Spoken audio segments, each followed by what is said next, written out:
Un procès-verbal de perquisition mené à la suite du larcin de plusieurs sacs de blé le 4 décembre 1758 dans la maison d'un vigneron modeste dit « Premièrement, en entrant dans le premier appartement de la maison, qui est une espèce de cave dans laquelle ils tiennent leurs tonneaux et cuves à vin que nous avons fouillés et cherchés.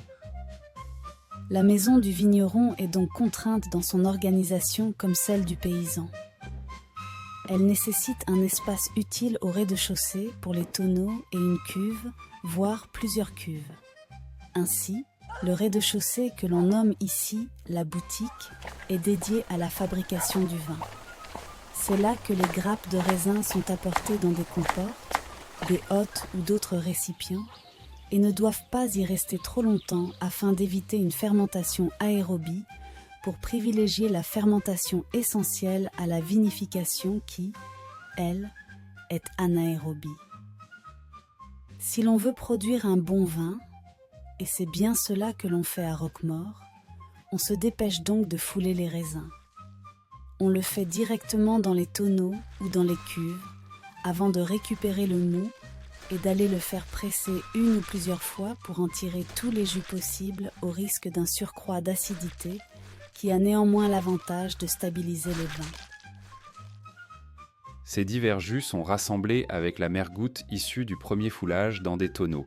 La fermentation commence alors que ces derniers sont renversés, bondes tournées vers le haut.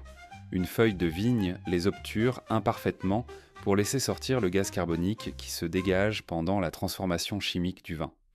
Pendant la fermentation, le volume de vin diminue, il faut houiller le tonneau, c'est-à-dire rajouter régulièrement du vin. Cette opération est réitérée jusqu'à la stabilisation du volume. La bonde est alors complètement fermée. Dans la cuve pour le vin rouge, la procédure est un peu différente. Plus la cuvaison est longue, plus les mous colorent le vin, les clairets ou rosés étant issus de cuvaisons courtes de 1 seul à 4 jours.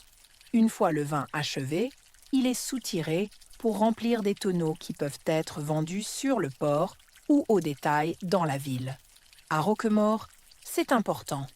Tous les vignerons peuvent vendre au détail dans leur cave qui se transforme en débit de boisson quand des clients s'y installent pour goûter ou passer un moment à boire en agréable compagnie.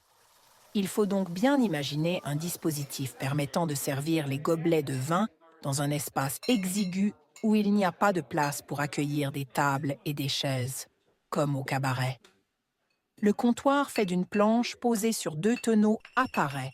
C'est au comptoir que l'on boit, qu'on se moque de la piquette infâme de l'un et de l'autre, piquette réalisée en remplissant d'eau la cuve où demeure le mou, boisson qui, au final, titre de 2 à 3 degrés et dont on se désaltère à une époque où les eaux des puits ne sont pas toujours de bonne qualité, notamment à Roquemaure, où le bétail et les inondations les polluent.